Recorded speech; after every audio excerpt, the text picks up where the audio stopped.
जय मसीह के दोस्तों, आज के सेशन में आपका बहुत बहुत स्वागत है। सबसे पहले हम सबकी तरफ से आपको यीशु मसीह के जन्म दिवस की, क्रिसमस की बहुत बहुत शुभकामनाएं।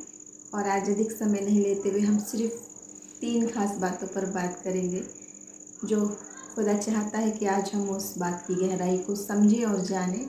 यूँ तो हम पिछले पूरे दिनों इस सीरीज़ पर बात कर रहे थे, क्रिसमस के सही आत्मिक अर्थ क्या हैं, क्रिसमस का सही तोहफा क्या है और क्रिसमस हम कैसे मनाएं, वो सब आत्मिक अर्थों में हम जान चुके हैं। तो आज हम सरमन नहीं लेकिन एक आपसी बातचीत करेंगे इस खास अवसर पर। उसमें सबसे पहली बात है, जो हम 3 बातें आज बात करें उनमें सबसे पहली बात है, जिन लोगों के प्रियजन चले गए, जिन्होंने पिछले दिनों में अपने प्रियजनों को खो दिया और बीमारी से या कोई एक्सीडेंट से या किसी भी प्रकार मृत्यु की बातें, दुख की बातें, शोक की बातें जिन घरों में हैं। और बहुत स्वाभाविक बात है कि ऐसे वक्त पर जब मन टूटा है, जब दिल दुखी है, हम कैसे उस क्रिसमस की खुशी मनाएं। तो वचन हमें क्या बताता है, जो प्रभु यीशु पर विश्वास रखते हैं वो हमेशा की ज़िंदगी पाते हैं। और हम पिछले दिनों देखें और समझें कि क्रिसमस का मौका एक ऐसा मौका है कि जिसमें हम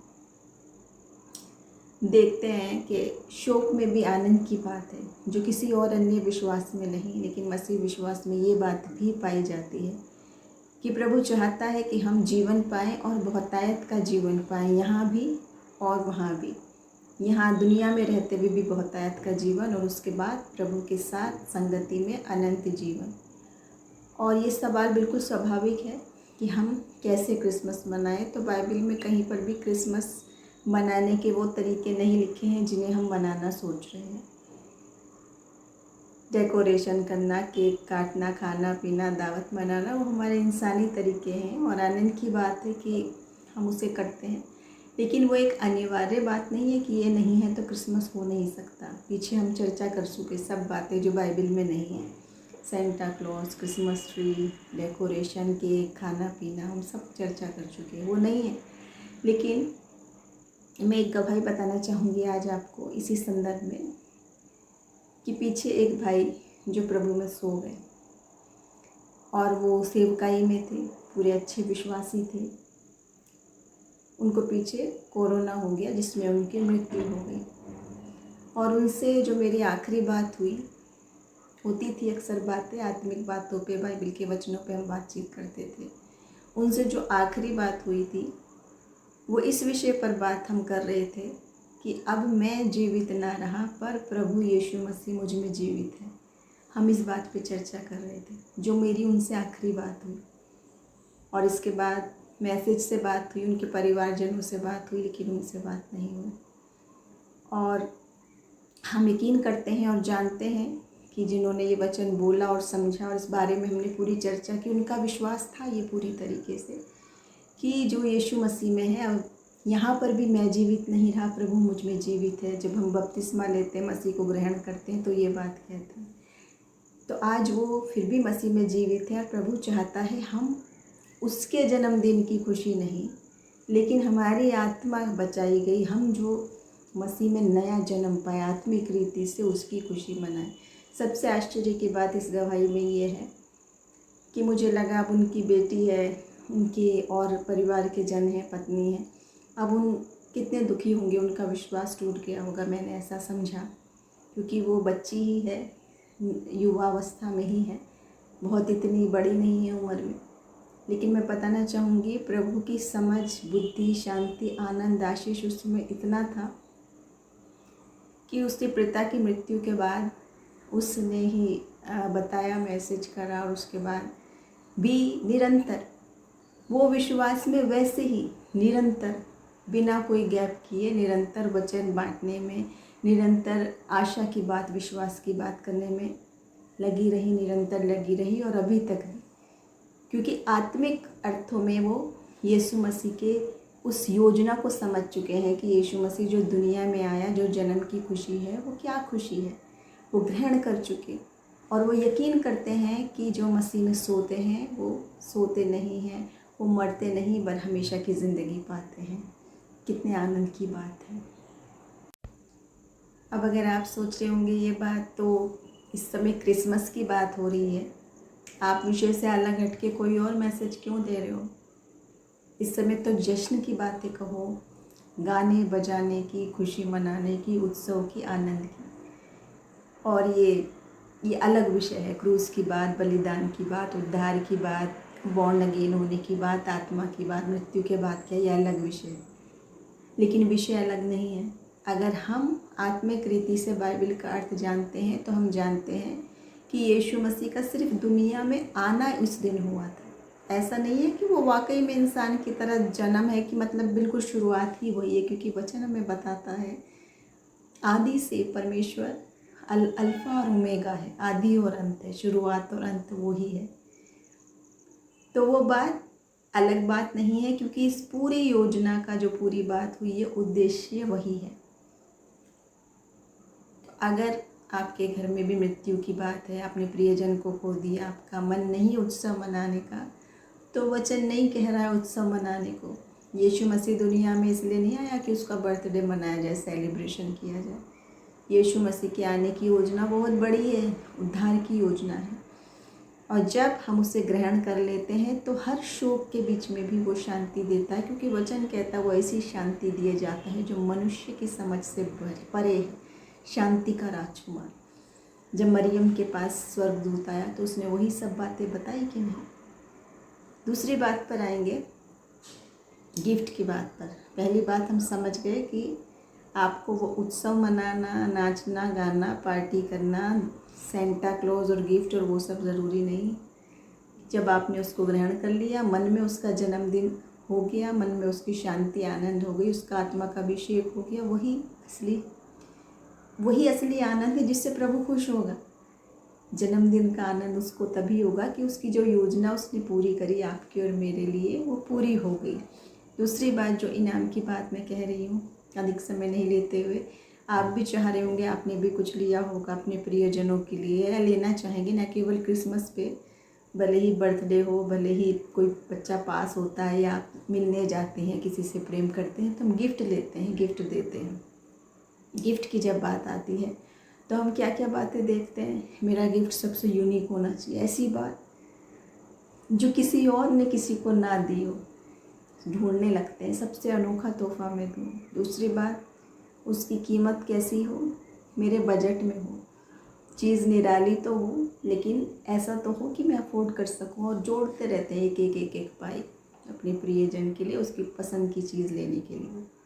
तीसरी बात है, वो कितना चलेगा, कितनी टिकाऊ चीज़ है। चाहे आप कपड़ा ले रहे हैं, चाहे आप जेवर ले रहे हैं, चाहे आप कोई फ़ोन ले रहे हैं, लैपटॉप ले रहे हैं, हर एक चीज़ में आप देखते हैं कितना ये चल पाएगा, कितने समय मेरा प्रियजन इसको यूज़ करेगा। और तीसरी बात है, ये जिसके लिए मैं ले रहा हूँ फिट आएगा कि नहीं, उसका साइज़, उसकी नाप तोल, उसकी पसंद, यानी जिसके लिए है उसके अनुकूल है या नहीं, ये देखते हैं।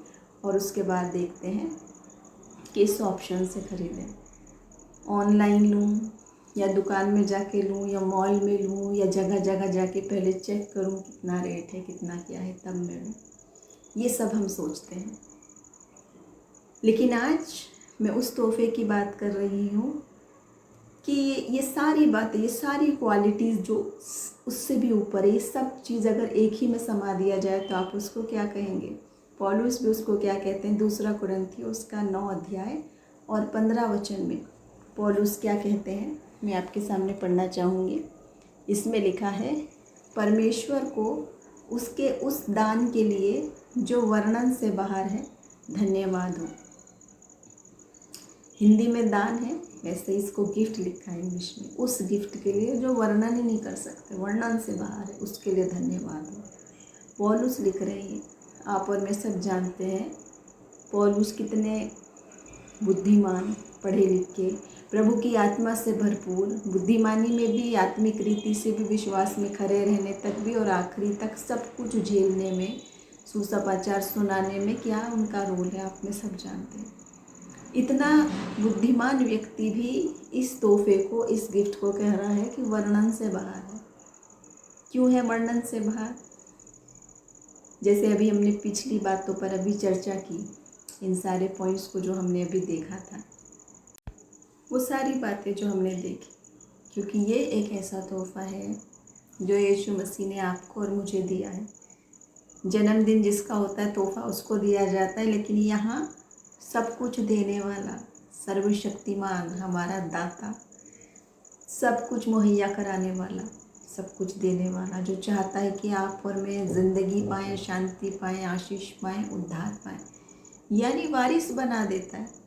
आप और हम गिफ्ट देते हैं या उत्तराधिकारी वारिस बनाते हैं तो तब तक के लिए बनाता है इंसान कि जब तक मैं हूँ, मेरा नॉमिनी है, चाहे ज़मीन हो, जायदाद हो, जो हो, जब तक हम रहते हैं अपने आप इंसान इसको यूज़ करता है और मरने के बाद किसी को वारिस बनाता है। लेकिन यीशु मसीह की जो ये योजना है, जिसके लिए उसने बालक रूप में जन्म लिया, ये सारी योजना जो यूनिक तोहफा है, जो वचन पढ़ते समझते हैं वो जानते हैं, जो नहीं समझते वो सोचते हैं यही है Christmas, Santa Claus, Christmas tree, party, खाना पीना, एंजॉय करना, एक दिन छुट्टी मनाना, वो ये समझते हैं। तो उन मित्रों तक, उन लोगों तक वचन की गहराई समझने की ये शक्ति दे प्रभु। ऐसी प्रार्थना करें कि ये तोहफ़ा जो सबके लिए है, पहली बात तो यूनिक है और ये सबके लिए है।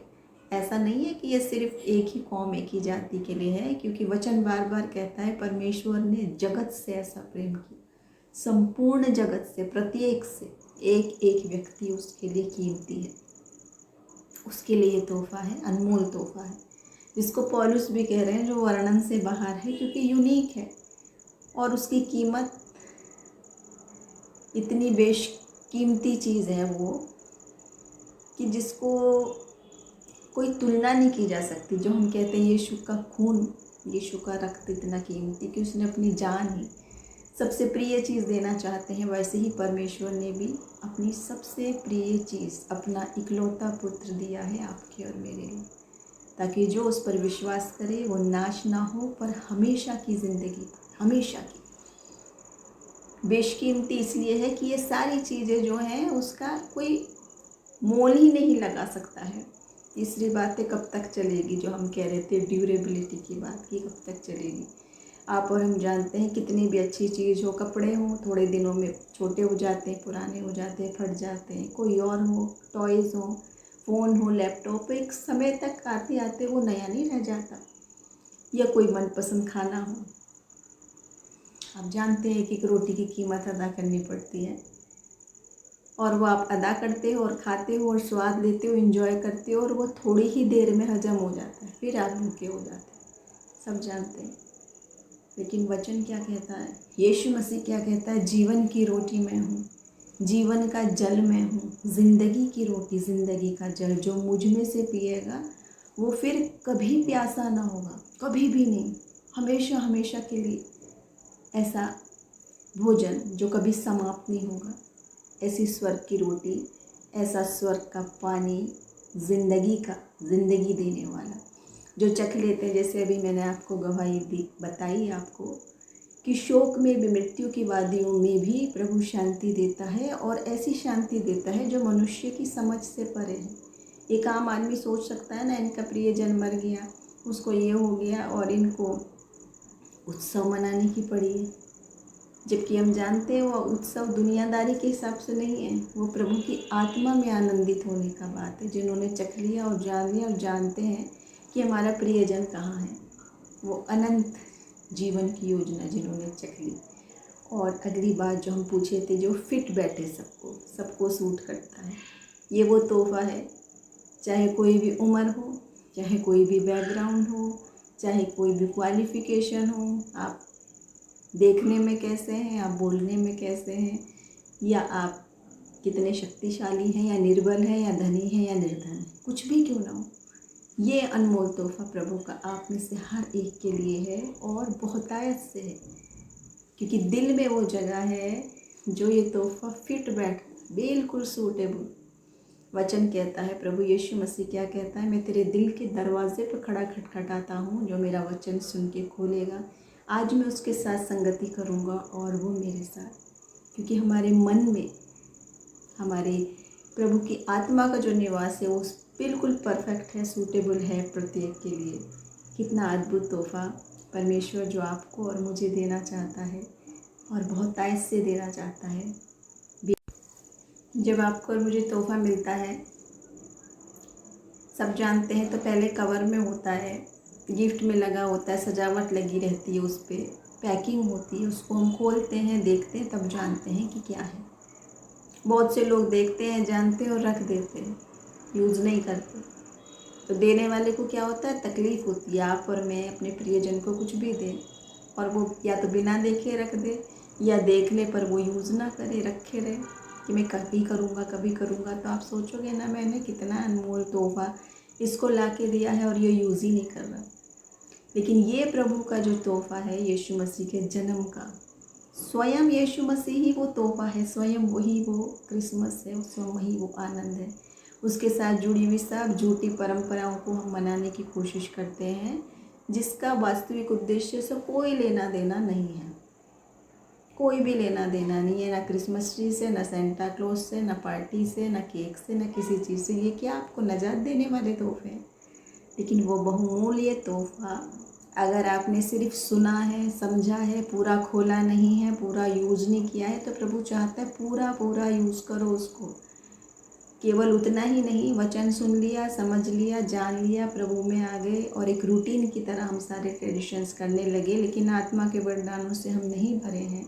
जो प्रभु चाहता है आज कि उन प्रत्येक तोहफों को देखो, अनगिनत, एक दो लेके संतुष्ट बैठ जाओ कि बस ले लिया, बस इतना ही था, उतनी बात नहीं है। उन सारे तोहफों को हम सुने, समझें और जाने। परमेश्वर ऐसा चाहता है कि आज हम उस यीशु मसीह को जब दिल में बुलाएंगे, जो दिल के दरवाजे पे कड़ा खटखटाता है, तो आप देखिए वो शांति, वो आनंद, वो आशीष जो कोई दे नहीं सकती, ना छीन सकती, ना खरीद सकती। और कितना भी वो अपना धन संपत्ति जायदाद लुटा दे, वो हासिल नहीं कर सकती। वो बहुमूल्य तोहफा प्रभु यीशु मसीह ने आपको और मुझे दिया है। और इसको ऐसा तोहफा है, जितना शेयर करोगे उतना बढ़ता जाएगा, बढ़ता जाएगा, ख़त्म नहीं होने वाला है।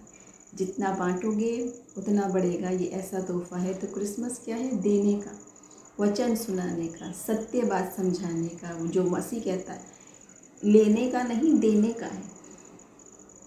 और ये शेयर करने का, ये प्रेम बांटने का, ये वचन सुनाने का काम किसी एक प्रचारक का, किसी एक मिनिस्टर का नहीं, बल्कि हर एक विश्वासी का, जो कोई भी उस पर विश्वास करे। क्योंकि प्रभु का आत्मा प्रेरित करता है कि वो हमें प्रेम करने वाला, देने वाला, मदद करने वाला और सत्य वचन सुनाने वाला बना देता है। तो आज उस तोहफे को हम शेयर करते चले जाएं, शेयर करते चले जाएं, क्योंकि ये एक ऐसा तोहफा है जो कहीं नहीं मिल सकता। और इसकी देखिए, जो प्रोफेसी की बात है, जो गिफ्ट ओपन की बात है, ऐसा नहीं है कि आप और मैं सोचे अचानक से पता चलता है कभी कि ये ओकेजन है, गिफ्ट लेना है, तुरंत सोचा, कुछ भी उठा के ले लिया और पैक किया और पकड़ा दिया। ये वो नहीं है।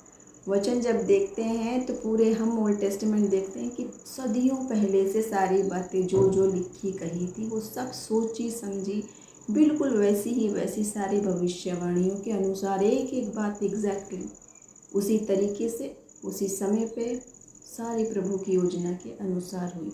यानी इतना प्लानिंग की किया हुआ तोहफा है ये आपके और मेरे लिए, जिसको हम फॉर ग्रांटेड लेके आज बैठे हुए हैं और दुनिया के जश्नों में लगे हैं, जो बाइबल के अनुसार नहीं, जो यीशु मसीह की योजना में नहीं। ये आपकी और मेरी और संसारिक लोगों की योजना है, प्रभु की ये योजना नहीं। तो आज उस आत्मिक तोहफे को हम ग्रहण करें और जानें कि परमेश्वर आज आपसे और मुझसे क्या चाहता है।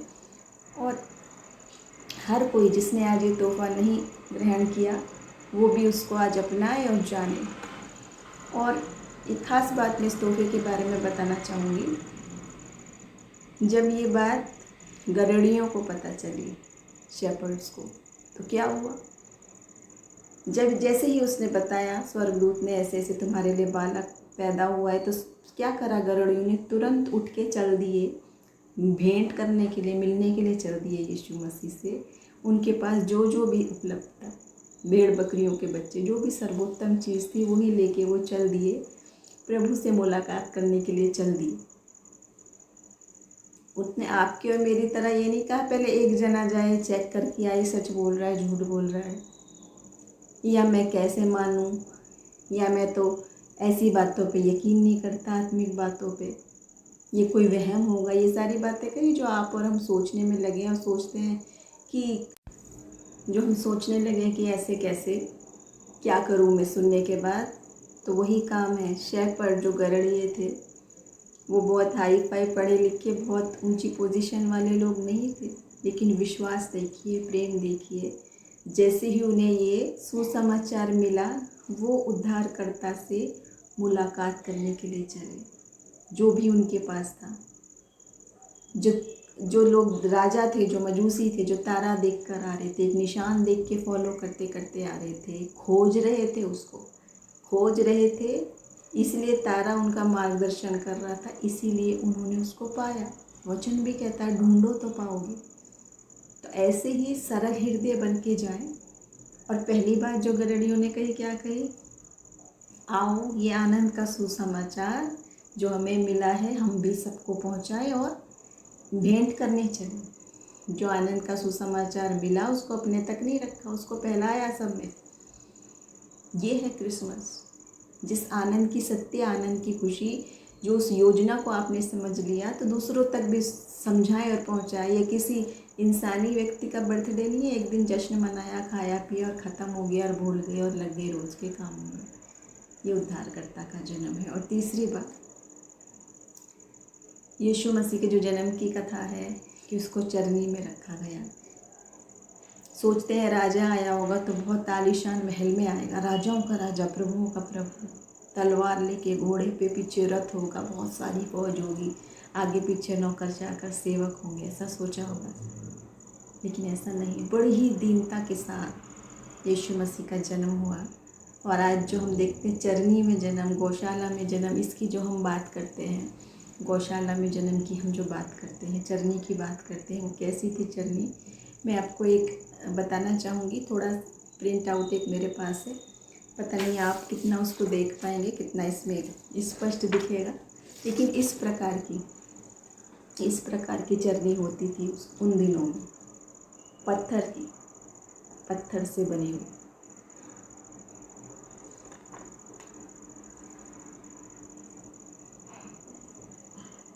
जो आजकल हम कथाओं में या कार्ड्स में, नाटक में दिखाते हैं, खूबसूरत सी चरनी बना के, कंफर्टेबल वाली, मॉडर्न आधुनिक, वो नहीं। आप जब देखेंगे तो उस समय इस प्रकार की पत्थर की चरनी हुआ करती थी, जिसमें मसीह को रखा गया। इसमें छोटे पशुओं को रखा जाता था हिफाजत के लिए, पत्थर में सुरक्षित उसमें। तो आप सोचो, आज आप और मैं अपने बच्चों के लिए पहले से क्या योजना बना के रखते हैं, लेकिन हमारा स्वर्गीय पिता जिसने अपने इकलौते पुत्र को भेजा आपके और मेरे लिए, वो इतनी नम्रता, इस प्रकार यीशु मसीह का जन्म हुआ। और उसके बाद पूरी ज़िंदगी उसके उदाहरण पे, उसके नमूने पर आपको और मुझे चलना है कि मसीह की मोहब्बत कैसी है। तो आज इस वचन के ज़रिए प्रभु हम सबको आशीष दे, बुद्धि दे, समझ दे, अपने मनों को खोलें कि हम यीशु मसीह को अपने दिल में आने दें, ग्रहण करें उसको, और तब ही हम उसके जन्म की असली वास्तविक खुशी को मना सकेंगे। तो ये जिसे बड़ा दिन कहते हैं, ये बड़ा दिन तभी आपकी ज़िंदगी का सबसे बड़ा दिन बनेगा जब हम उस सत्य को जान लेंगे जो वचन कहता है, सत्य को जानो, सत्य तुम्हें स्वतंत्र करेगा। यीशु मसीह का ये तोहफा बेशकीमती है, सबके लिए है। जितनों ने नहीं चखा, चख के देखें और परख के देखें। जिनको ये गिफ्ट मिल गया लेकिन खोल नहीं रहे हैं, जानते समझते हैं तो आधा समझ रहे हैं, आधा खोल रहे हो, यूज़ नहीं कर रहे। तो आज प्रभु चाहता है कि आज ये बड़ी सी योजना, आनंद की योजना, आशीष की योजना हम ग्रहण करें और उद्धारकर्ता से मिलने चलें। जब तक मसीह से वास्तविक पर्सनल मुलाकात नहीं होगी, पर्सनल उससे बातचीत नहीं होगी, पर्सनल रिलेशनशिप नहीं होगा, हम उस आनंद को नहीं मना सकते। तो आज प्रभु इस वचन के ज़रिए हम सबको आशीष दे। हम सब की तरफ से आप सबको यीशु मसीह के जन्म की, इस क्रिसमस की बहुत बहुत शुभकामनाएं। Merry Christmas.